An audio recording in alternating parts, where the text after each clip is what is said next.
Dadah ialah sebarang bahan kimia yang diperolehi dalam bentuk asli atau tiruan. Dan sumber asas dadah ini adalah daripada tumbuh-tumbuhan melalui pemprosesan daun, getah atau pokok. Dadah ini digunakan dalam tubuh manusia atau haiwan untuk mensiasat, merawat atau mencegah penyakit.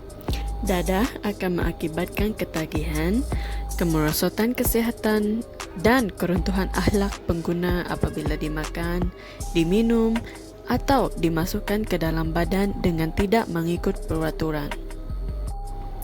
Rokok pula merupakan tembakau sejenis tumbuhan di mana herba yang daunnya dikeringkan dan dicarik nipis-nipis untuk dibuat rokok, cerut dan lain-lain. Atau rokok ini diistilahkan tembakau yang digulung dalam daun nipah. Statistik penagih dadah di Malaysia 2016 hingga 2018 pula menunjukkan pada tahun 2016, jumlah kes yang tercatat adalah 30,844 per kes, manakala per individu pula adalah 27,462 kes. Tahun 2017 menunjukkan 25,922 per kes, manakala per individu pula menunjukkan 21,354 kes. Dan 2018 menunjukkan 25,267 per kes dan 20,223 per individu. Manakala bilangan pengguna rokok di Malaysia dari tahun 2013 hingga tahun 2018 pula menunjukkan pada tahun 2013 adalah sebanyak 22.1%. 2014 pula menunjukkan 20.7%. 2015 hingga 2016 menunjukkan data yang sama iaitu 19.3%. 2017 pula menunjukkan 20%, manakala tahun terakhir iaitu 2018 menunjukkan 20.3%. Seterusnya adalah faktor-faktor yang mempengaruhi pelajar terjebak dengan rokok dan dadah. Faktor yang pertama adalah pengaruh rakan sebaya. Pelajar mudah termakan dengan pujukan dan ajakan rakan sebaya untuk mencuba rokok dan dadah. Memilih rakan yang salah akan menyebabkan pelajar terjerumus dengan kegiatan rokok dan dadah. Faktor yang kedua adalah faktor kepuasan diri. Pelajar yang merokok akan berasa hebat dan matang apabila merokok. Mereka dapat mewujudkan rasa lega dan tubuh menjadi segar apabila menghisap rokok atau mengambil dadah. Faktor yang ketiga adalah faktor sifat ingin tahu. Timbul keinginan dalam diri pelajar apabila melihat orang sekeliling seperti rakan dan orang awam merokok. Oleh itu, mereka mempunyai kecenderungan yang tinggi untuk mencuba perkara yang mereka lihat. Faktor yang keempat adalah kelalaian ibu bapa melaksanakan tanggungjawab mereka. Ibu bapa yang tidak mengambil berat terhadap anak mereka akan menyebabkan pelajar ini mudah terjerumus dengan kegiatan negatif. Kelalaian ibu bapa boleh menggundang padah kepada anak-anak mereka dan ia akan menghancurkan masa depan anak-anak mereka. Faktor yang kelima adalah kurang didikan agama. Pelajar yang mempunyai kurang didikan agama mudah terpengaruh dengan perkara-perkara yang tidak membawa faedah. Hal ini kerana mereka tidak tahu atau mengambil ringan tentang agama. Faktor yang keenam adalah tekanan daripada masalah yang dihadapi. Pelajar yang mempunyai masalah keluarga atau masalah kewangan akan mengambil jalan singkat iaitu mengambil dadah untuk menghilangkan tekanan yang dihadapi. Faktor yang terakhir adalah pengaruh media sosial. Pelajar mudah terpengaruh dengan media sosial kerana melihat rakan-rakan mereka mencuba untuk merokok. Oleh itu, mereka akan melakukan perkara yang sama seperti yang dilakukan oleh rakan mereka di media sosial. Terdapat kesan-kesan negatif. Pelajar terjebak dengan rokok bagi individu. Yang pertama, memendekkan umur.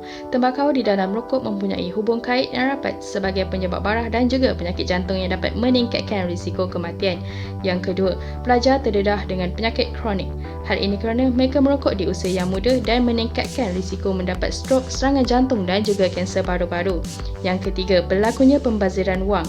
Mereka menggunakan duit belanja yang telah diberikan oleh ibu bapa untuk membeli perkara yang tidak bermanfaat seperti rokok.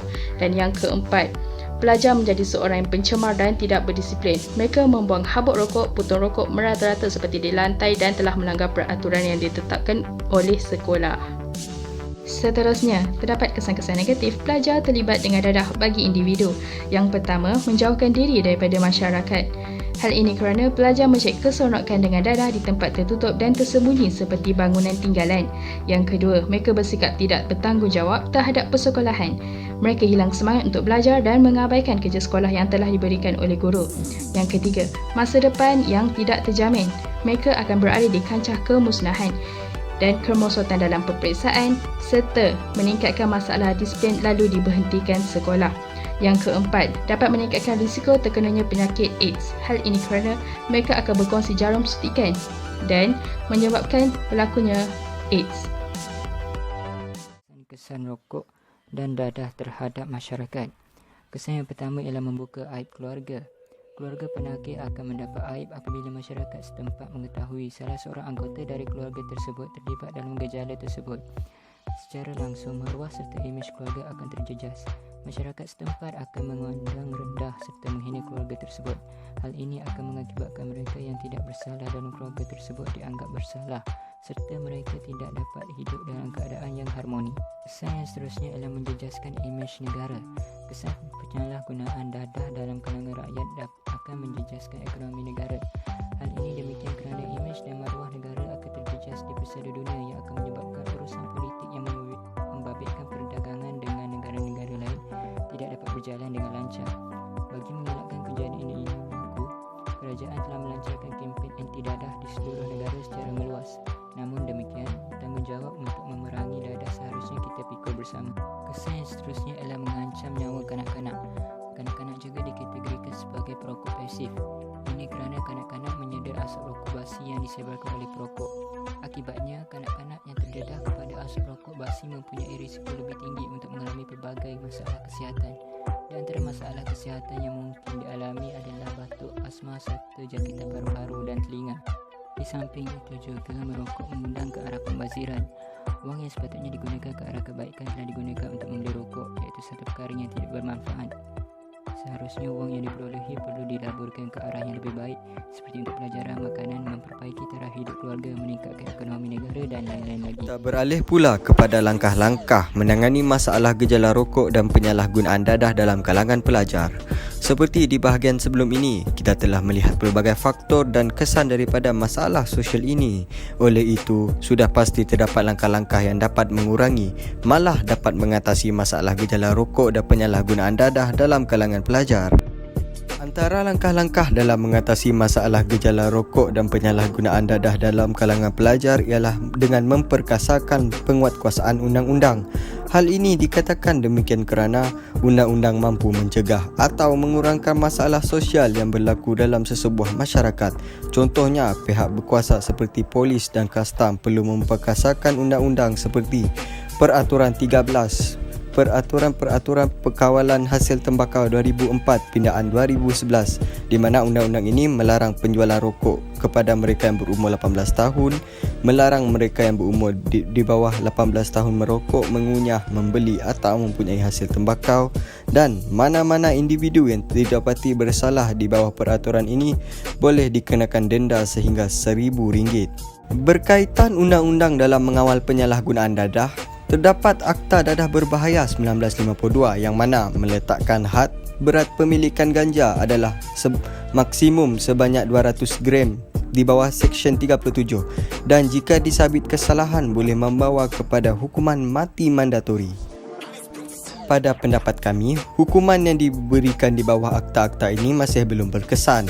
Oleh itu, pihak kerajaan hendaklah melakukan pindaan terhadap undang-undang sedia ada. Sebagai contoh, had umur bagi penjualan rokok hendaklah dinaikkan daripada 18 tahun kepada 21 tahun dan denda perlu diberikan sehingga RM10,000. Bagi penyalahgunaan dadah pula, had berat bagi pemilikan ganja hendaklah diturunkan daripada 200 gram kepada 50 gram. Selain itu, meningkatkan kesedaran melalui kempen dan pendidikan juga dapat menangani masalah gejala rokok dan penyalahgunaan dadah dalam kalangan pelajar. Hal ini dikatakan demikian kerana Pemikiran lebih mudah dibentuk dalam kalangan generasi muda dan majoriti daripada mereka menimba ilmu di institusi pendidikan seperti sekolah dan universiti. Oleh itu, kesedaran akan bahayanya merokok dan penyalahgunaan dadah dapat disampaikan dengan mengintegrasikan penyampaian kesedaran ini melalui mata pelajaran seperti pendidikan Islam, pendidikan moral, civic dan sains. Selain itu, kempen seperti Bulan Anti Dadah Kebangsaan, kempen Belia Benci Dadah dan kempen Tak Nak Rokok perlu dilakukan secara kerap terutamanya di sekolah-sekolah dan institusi pendidikan yang lain seperti universiti dan kolej. Pihak yang bertanggungjawab seperti agensi Anti Dadah Kebangsaan hendaklah menggunakan aplikasi sosial media sebagai platform untuk menyampaikan kesedaran mengenai dadah dengan lebih giat kepada masyarakat. Kesannya, generasi muda yang sinonim akan majoritinya menggunakan media sosial akan terdedah akan kesedaran mengenai bahaya gejala rokok dan penyalahgunaan dadah. Kesimpulannya, masalah yang berlaku dalam kalangan masyarakat dan negara pada hari ini boleh dikatakan berada pada tahap membimbangkan. Kerana apa yang telah kita dapat lihat di sini, masalah penggunaan dadah dan rokok begitu berleluasa berlaku. Hal ini dapat disimpulkan, merokok dan dadah bukan keperluan, tetapi ia adalah kehendak kita sendiri. Bukan itu sahaja, ia membahayakan diri dan juga orang lain serta merugikan diri sendiri dan masyarakat sekeliling. Malah, suatu pembaziran yang besar juga akan berlaku. Merokok punca kepada penyalahgunaan dadah berlaku. Merokok juga sebab kematian utama yang boleh dicegah. Rokok juga adalah ancaman yang besar kepada kesejahteraan ummah negara kita.